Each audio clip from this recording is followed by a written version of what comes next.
ধনেপাতা পছন্দ করেন না এই ধরনের মানুষ খুব কমই খুঁজলে পাওয়া যাবে।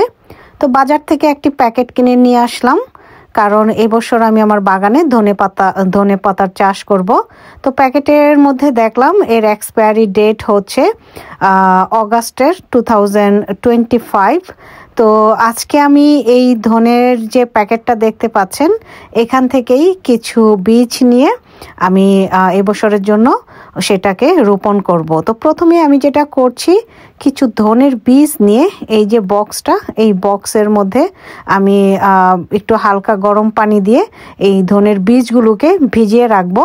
তো আগেই বলে নিচ্ছি, এগুলো হচ্ছে আস্ত ধনিয়া।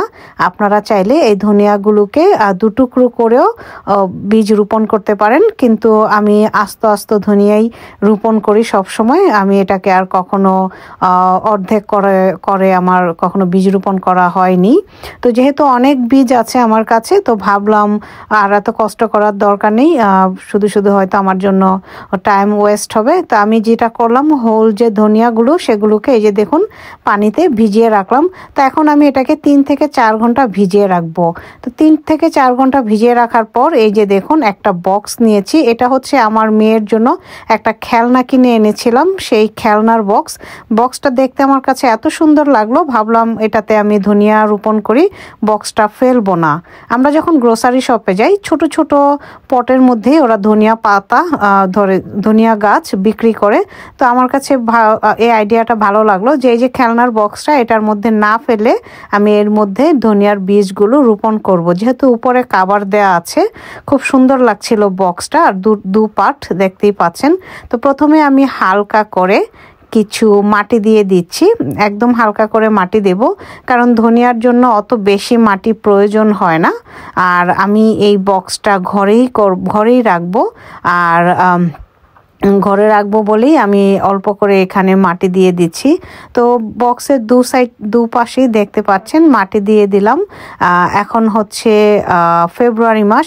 আসলে ধনিয়া সারা বছরই চাষ করা যায় আমার মনে হয়। ঘরের মধ্যে আপনি চাইলে সারা বছর ধনিয়ার চাষ করতে পারবেন। তো এখন এখান থেকে আমি কিছু ধনিয়ার বীজ নিয়ে ছিটিয়ে দেব।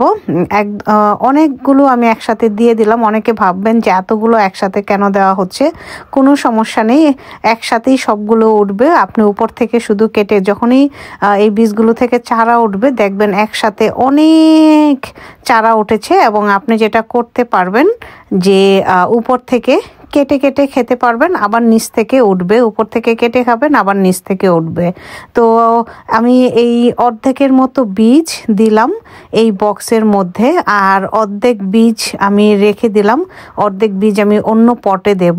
তো এখন আমি যেটা করব, আমি একটু এর মধ্যে পাতলা করে, যেহেতু ধনিয়ার বীজগুলো অনেক ছোট ছোট টাইনি, সো আমি যে এই জন্য উপরের যে লেয়ারটা, মাটির লেয়ারটা, এটা আমি একদম ওই ধনিয়ার যে সাইজ, ওই সাইজ অনুপাতে দিচ্ছি। কারণ আপনি যদি বেশি করে মাটি দেন তাহলে এই ধনিয়া থেকে চারা গজাতে অনেক সময় নেবে। অনেক সময় যেটা হয়, সেই বীজগুলো পচেও যায়, কারণ বের হতে পারে না। তো একটা সময় দেখা যায় সেগুলো পচে যায়। তো এই জন্য আমি উপরের যে মাটির আবরণটা, এটা খুবই পাতলা করে দিচ্ছি, খুবই পাতলা আবরণ, বেশি ভারী আবরণ না। তো আপনারাও ঠিক এইভাবেই দিবেন, তাহলে দেখবেন যে খুব তাড়াতাড়ি সেই বীজ থেকে চারা উঠে গেছে। তো এখন আমি হালকা করে আমার হাতের সাহায্যে একটু প্রেস করে দিচ্ছি, একদম হালকা। এখন যেটা করব, আমি এর মধ্যে পানি দিয়ে দেব। তো সামান্য পানি দেব, বেশি চুপচুপা করে পানি দেব না, যেহেতু এই যে কন্টেনারটা নিয়েছি যেটাতে আমি বীজগুলো রোপণ করছি, সেটা নিচে কোনো ফুটো নেই।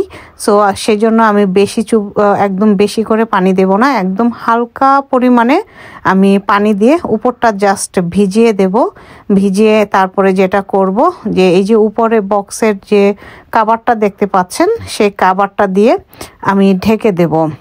তো এখন আমি এই পাত্রটিকে গরম একটি জায়গায় রেখে দেব, যেন বীজ থেকে খুব তাড়াতাড়ি চারা তৈরি হতে পারে। তো চারা তৈরি হওয়ার পরপরই আমি অন্য একটি ভিডিওতে আপনাদের সাথে এর আপডেট শেয়ার করব।